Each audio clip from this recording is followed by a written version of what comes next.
online channel, but also by the offline channel. So I can actually go on and on about the things that I get at a physical store and cannot get at a online website, right? I don't get the touch and feel. I don't get to look at the product. I don't get to look at the options. I don't have much information about it, so I can go on and on. So what is it that you can actually include in your digital commerce, which probably the store cannot provide, right? So we've always been, so even when you see augmented reality or other solutions, there are probably ways to counter-attack the experience that the retail store fails to give, or the online retail store fails to give, right? So these are counter-attacks. We want to present, are there few things which the online channel can provide and the offline cannot? That's what the product experience is all about. So when you're actually buying a jewelry or you're buying a ring, you have the option to go ahead and basically customize this ring, right? So you can actually select the mold that you want it in, the carat that you want it in, and you've already worn the ring, but you actually want a different carat gold, right? Or you want a different size. So you can actually go ahead and customize this using a solution. Coming to the next one, which is the furniture industry. While you do go at the furniture store and you're able to sit on that sofa chair or on that, see that bed that you really want to buy, you really have very little idea on how this will look when you place it in your house, right? So you don't know the dimensions, you don't know the size of the room, how it is going to fit, will it go with the color combination or all.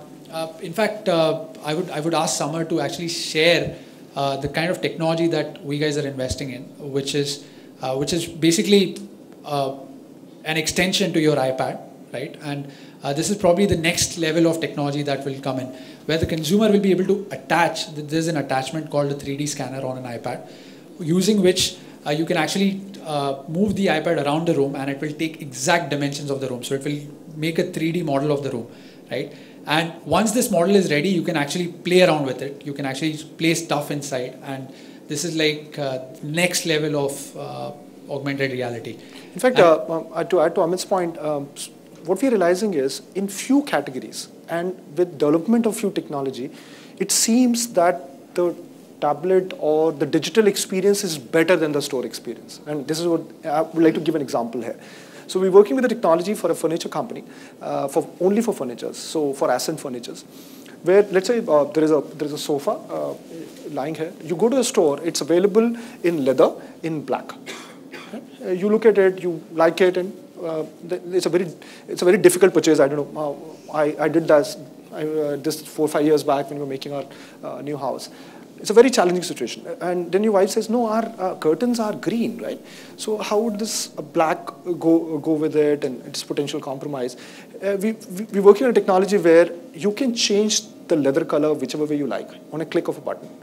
And it exactly drapes it the way sofa with shadows. So for example, if the curve is curving in, you will get the shadow. And we'll send you a demo if you leave your email ID as to how that works. Once you do that, and you say, no, I don't like the hands. So the rest, you can change the rest. Right? You say, no, my floor is wooden. I want to change the floor. You change the floor color. My walls are green. You put the wall green colors. Put the carpet if you want. Now, you cannot do this in the store. So potentially, we were very surprised when we encountered this technology.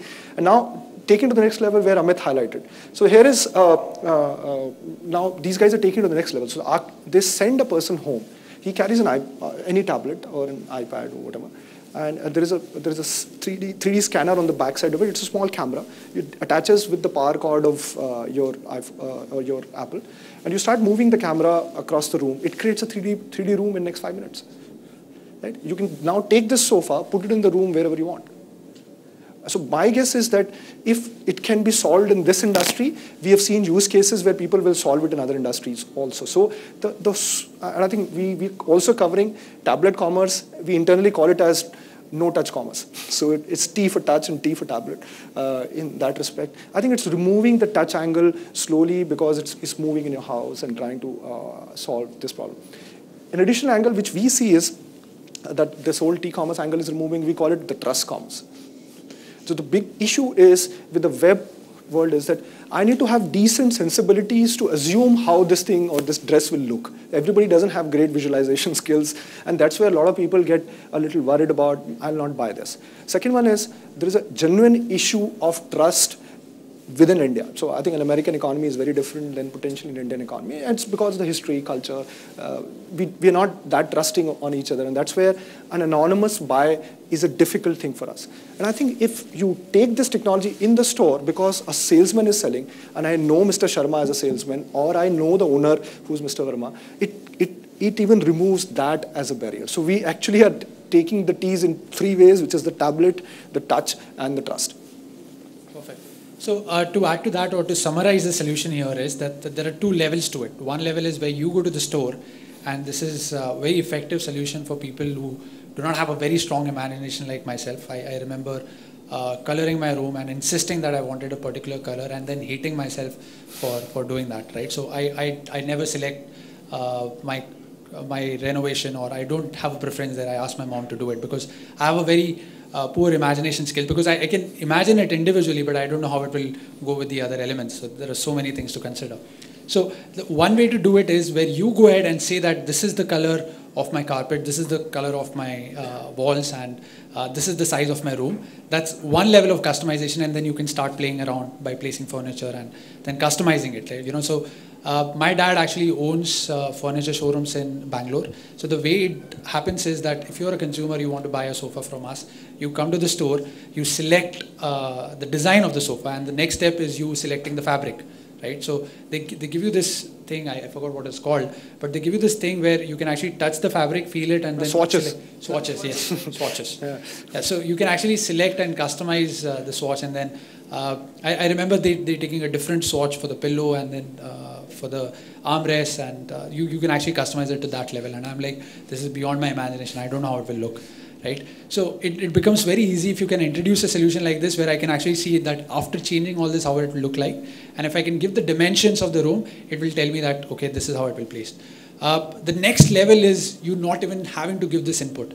Now, we generally are very lazy. We don't want to actually put in this input before we can analyze it. So that's where the next generation 3D scanner comes into place, where you just take one scan and then you start shopping around in the room. This 3D image can then be given to the retailer. So you just transfer it to the retailer's tablet, and then he starts placing furniture over there.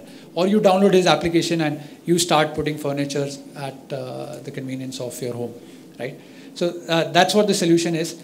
I think one thing that we missed is virtual dressing room. Now, T-commerce does not put anything new here, but we've seen a lot of stores which have started to have this augmented reality or virtual dressing rooms within the store, where you can actually start placing clothes on yourself, probably share it on Twitter and Facebook, take live opinion from your friends, and finally make a purchase, right?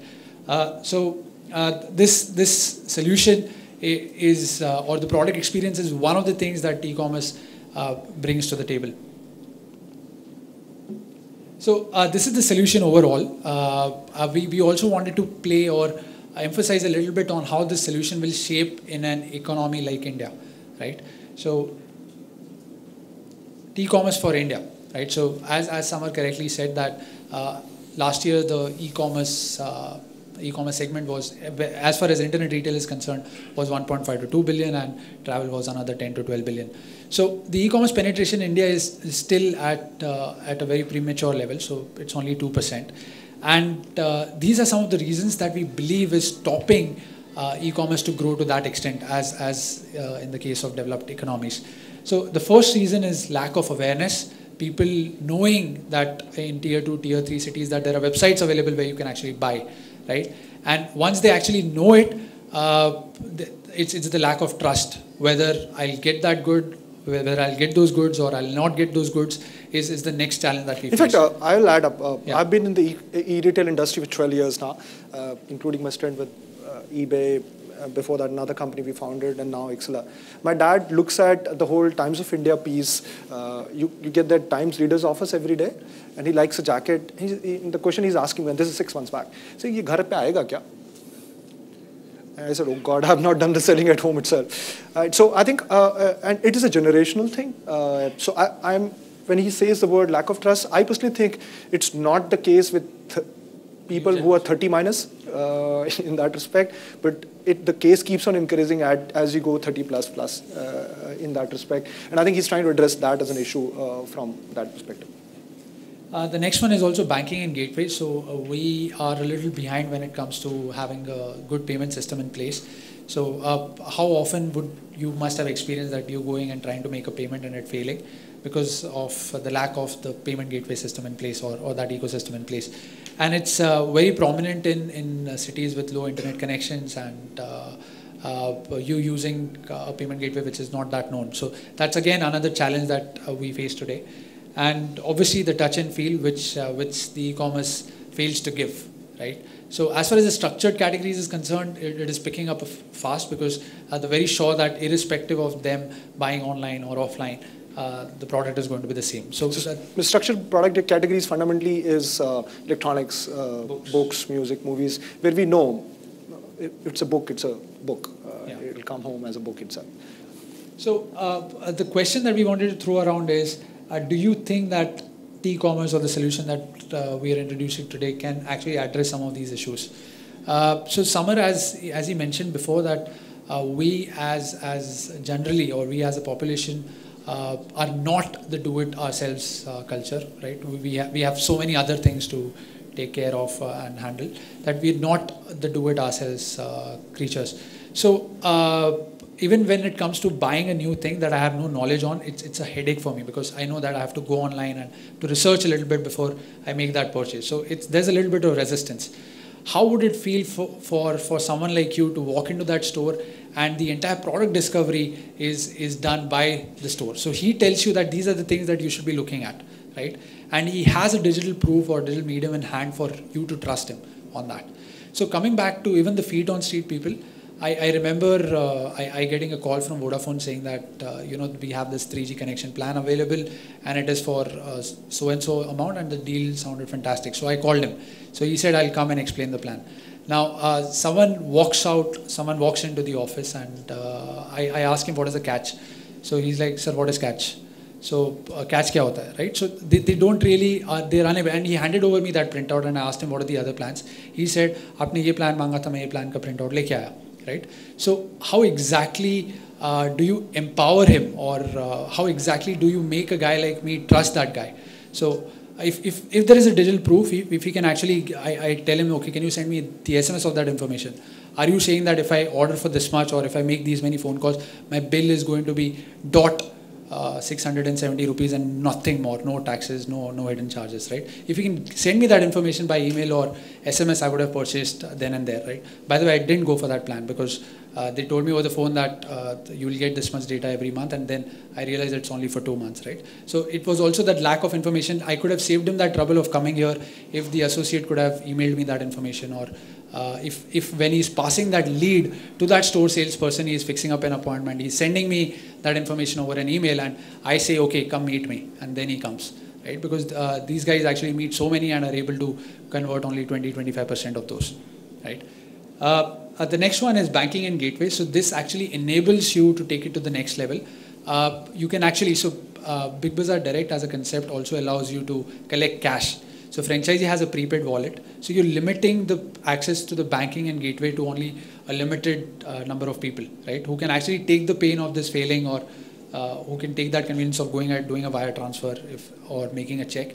And you're using their prepaid wallet to make a transaction where he can collect cash. He can even collect a credit card or debit card. So there's an attachment which goes inside the tablet using which you can actually swipe. So this is crucial for the high ticket items.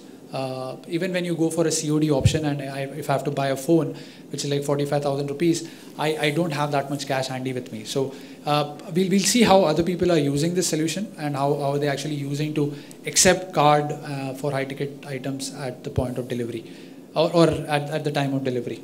So we think that these challenges can again be addressed to a certain extent, to a great extent, by introducing a solution like this. In fact, to add to Amit's point, we as a country do not have a do-it-yourself culture because service is inexpensive.